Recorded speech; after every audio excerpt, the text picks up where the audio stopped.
welcome everyone. Now I am going to talk few more points based on the concept of forgetting. Forgetting. The term forgetting implies inability to retrieve already learned material. Inability to retrieve already learned material is known as forgetting. Lot of experiment that has been conducted in this field. For example, in the year 1885, a well-known German psychologist, and his name is Eben Goes, conducted lot of experiments in this area by utilizing nonsense syllable. Based on that experiment, he has given the curve of forgetting. That means graphical representation. Graphical representation of the process of forgetting. Graphical representation of the process of forgetting is known as curve of forgetting. For example, please note, you write time elapsed. The first column, and the second column, amount forgotten.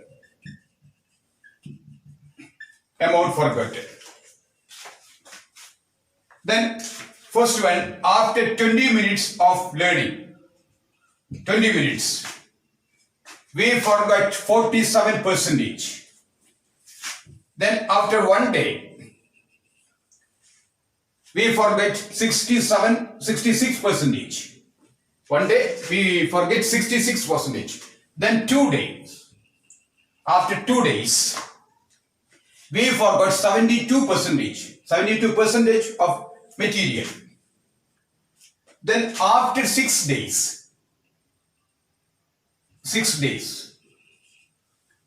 we forget 75% of learned material. That means we retain only 25. Then after 31 days, we forget 79%. That means we retain only 21% of learned material. So based on the experiment conducted by Eben Goes, he has prepared the curve of forgetting, that means graphical representation of the process of forgetting. For example, go through the table. The first table, that is time elapsed. The second one is amount forgotten. After 20 minutes of learning, we forget not less than 47%. That means we retain only 53%. After 20 minutes. Then after 1 day, amount forgotten is equal to 66%. Then after 2 days, it becomes 72%. Then after 6 days, it becomes 75%. Then after 31 days, that means after 1 month, amount forgotten is equal to 79% of subject matter. That means we retain only 21% of learned material. I told you that concept of forgetting implies inability to retrieve what has already been learned. That means inability to retrieve already learned material. That particular aspect is known as forgetting. Here, I would like to make a reference regarding the degree of retention. Degree of retention.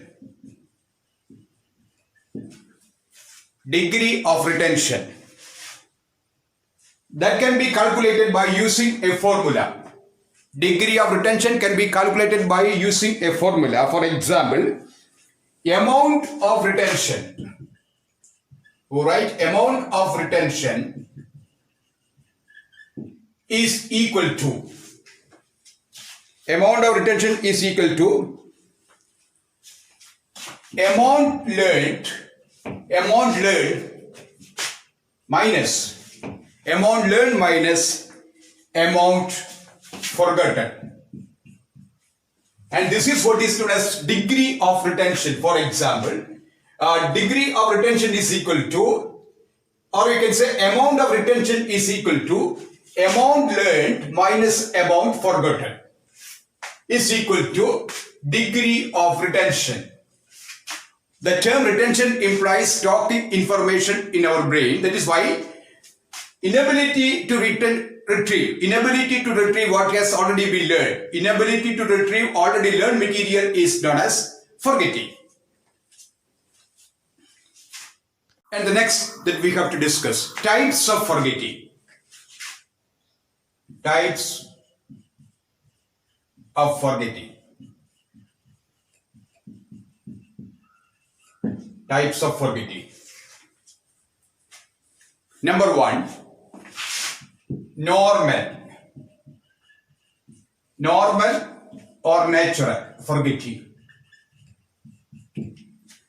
The first one is normal forgetting or natural forgetting. Then number two, abnormal. Abnormal forgetting. Otherwise we can say morbid forgetting. Please note the term morbid forgetting. That means intentional forgetting. The second category of forgetting is considered to be abnormal, that means morbid forgetting. Otherwise we can say intentional forgetting. And the third one, that is general forgetting. General forgetting. The third is considered to be general forgetting. And the fourth one, that is specific forgetting.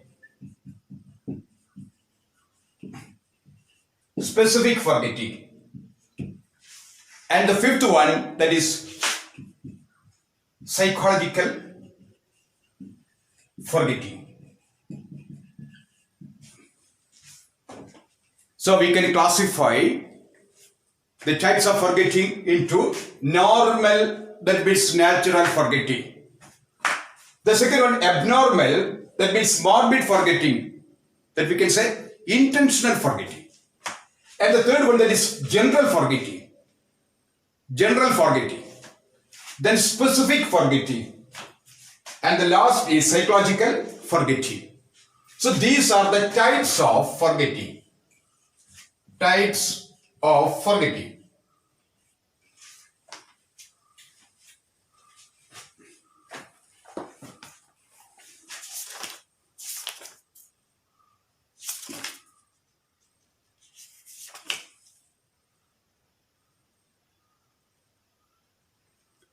For example, the first one, normal or natural forgetting.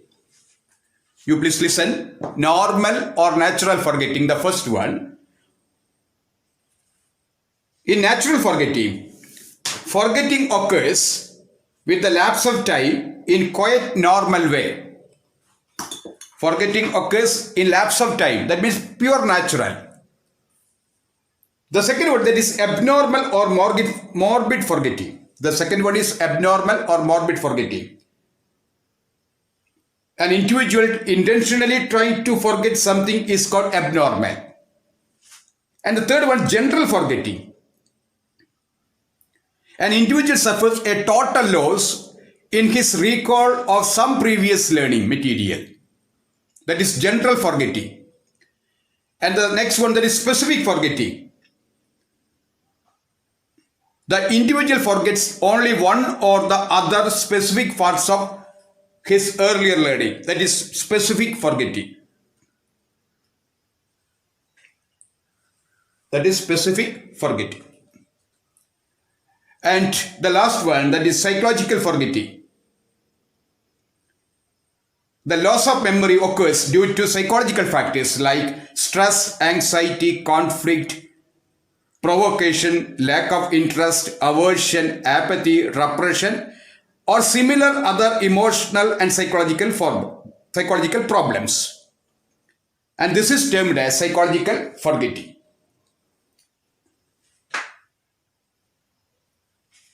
Then we can add one more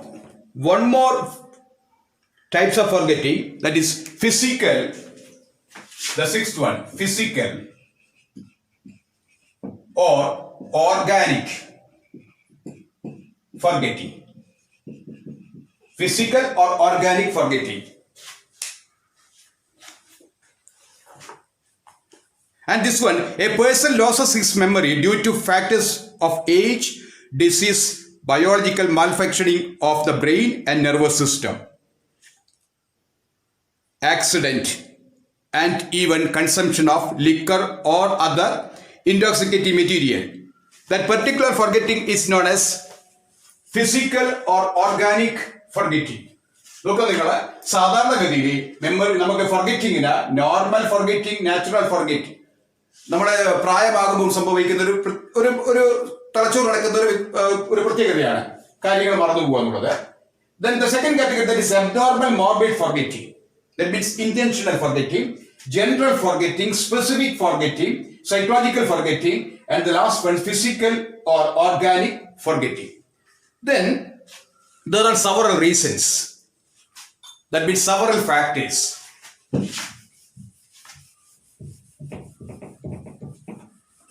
Contributes for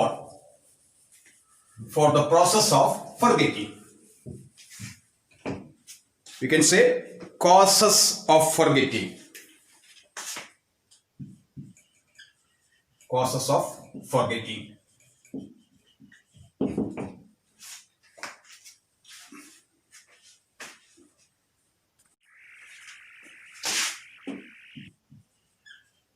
Causes of forgetting. Number one, the number one cause is decay of memory trace. The foremost factor that contributes for the problem of forgetting is decay of our memory trace. Decay of memory trace. The second one is interference theory, or we can say interference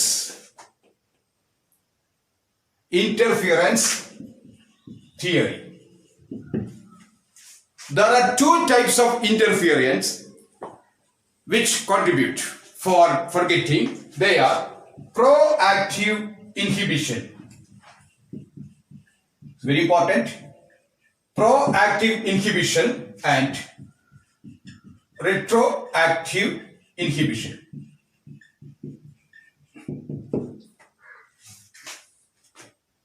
And this is considered to be the fundamental cause for the problem of forgetting. For example, proactive inhibition, number one. Proactive inhibition. Then number two, retroactive inhibition. These two factors are considered to be an underlying cause for emerging the problem of forgetting. So cause of forgetting, number one is decay of memory trace. നമ്മൾ പ്രായമാകുമ്പോൾ നമ്മുടെ memory ട്രേസിൽ സംഭവിക്കുന്ന മാറ്റത്തെയാണ് നമ്മൾ decay എന്ന് പറയുക. Decay memory trace സംഭവിക്കുന്ന മാറ്റത്തെയാണ് ഈ നമ്മുടെ പല കാര്യങ്ങളും നമുക്ക് മറക്കാൻ കാരണമാകുന്നത്. എല്ലാവർക്കും അറിയുന്ന കാര്യങ്ങളാണ്. പ്രായമാകുന്ന ഏജിങ് നടക്കുമ്പോൾ നമ്മുടെ തലച്ചോറ് നടക്കുന്ന മാറ്റങ്ങളുണ്ട്. അതുകൊണ്ട് നമ്മളെ പല ഇൻഫർമേഷൻസ് നമുക്ക് സ്റ്റോക്ക് ചെയ്യാൻ പറ്റാത്തൊരവസ്ഥയിലാണ്. രണ്ടാമത് ഇന്റർഫിയറൻസ്, തടസ്സമാകുന്ന രണ്ട് കാര്യങ്ങളുണ്ട്. അത് നമ്മുടെ പ്രോ ആക്റ്റീവ് ഇൻഹിബിഷൻ എന്നും റിട്രോ ആക്റ്റീവ് ഇൻഹിബിഷൻസ് എന്നും പറയും. അപ്പൊ എവിടെയെങ്കിലും നിങ്ങൾ what are the two major causes of forgetting എന്ന് കണ്ടു കഴിഞ്ഞാൽ you have to write retroactive and proactive inhibition. So when we analyze the major factors contributed for the cause of forgetting, ഇപ്പൊ നമ്മളൊരു ഫർഗെറ്റിങ്ങിനെ പറ്റി ഒരു സാധാരണ പറയുമ്പോൾ the causes can be classified into two. ഇങ്ങനെ പറയും നമ്മളെ entogenic factors and exogenic factors. ഒരുപാട് തരത്തിലുണ്ട്, ഞാൻ പറഞ്ഞ് കൺഫ്യൂഷൻ ഉണ്ടാക്കുന്നില്ല. The causes of forgetting can be classified into two groups, entogenic factors and exogenic factors. That means factors within the organism is known as entogenic, factors outside the organism is known as exogenic. Factors within the organism is known as endogenic. Factors outside the organism is known as exogenic factors. ചില പുസ്തകങ്ങൾ നിങ്ങൾ refer ചെയ്യുമ്പോൾ ഇങ്ങനെ കാണാം, exogenic factors, endogenic factors. Factors within the organism നമ്മളതിനെ പറയുക എൻറ്റോജനിക് factors എന്നാണ് പറയുക. Then factors outside the organism, exogenic. Exogenic എന്ന് പറയുന്ന ഫാക്ടേഴ്സ് കാരണമാകുകയാണ്. അപ്പൊ ഇവിടെ ഞാൻ പറഞ്ഞത് ഒരു വേറെ രീതിയിലുള്ള classification, decay of memory traits. And the second one is interference theory that can be classified into proactive inhibition and retroactive inhibition. There are two types of inhibition. They are proactive and retroactive.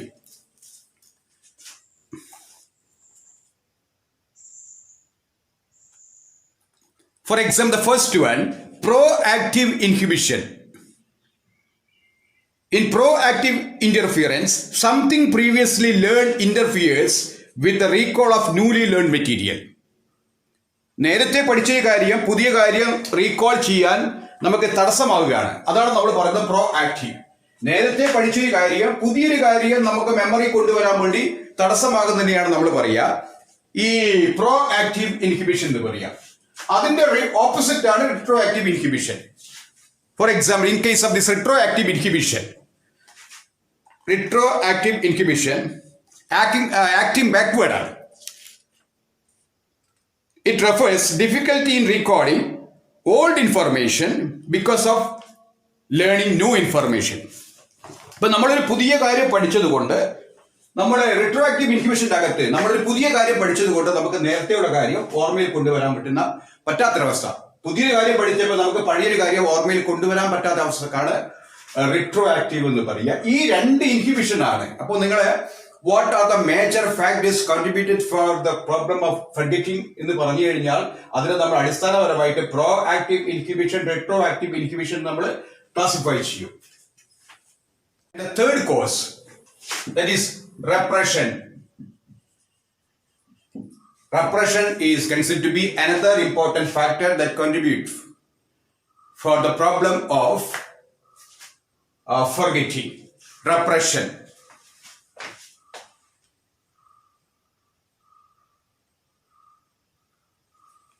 So the repression means, yes, you remember, motivational forgetting. Motivational forgetting. So the repression theory is another important factor. That means motivational forgetting. And the fourth one, that is amnesia. Amnesia, that means loss of memory. Loss of memory is known as amnesia.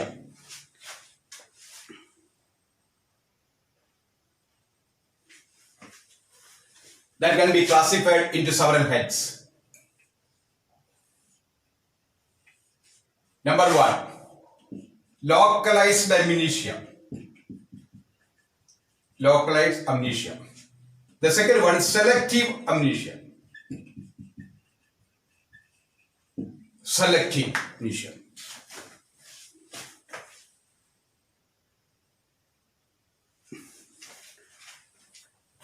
Then generalized amnesia. Then the next one, continuous amnesia. That is systematic amnesia. കൂടുതൽ പറയുന്നില്ല, confusion ആവേണ്ട ആവശ്യമില്ല. അപ്പോൾ നിങ്ങൾ നോക്കുക, നിങ്ങളുടെ the repression, that means motivational forgetting. The fourth one is amnesia, that means loss of memory, that can be classified into localized amnesia, selective amnesia, systematic amnesia, generalized amnesia, and continuous amnesia. So many other factors. For example, the fifth one, damage of our brain. So another factor, damage of our brain, or we can say damage of brain. Then the sixth one, certain other factors. Just you remember, Korsakoff syndrome. Korsakoff syndrome. And the next one, that is Alzheimer's. Then another important factor is considered to be Alzheimer's disease.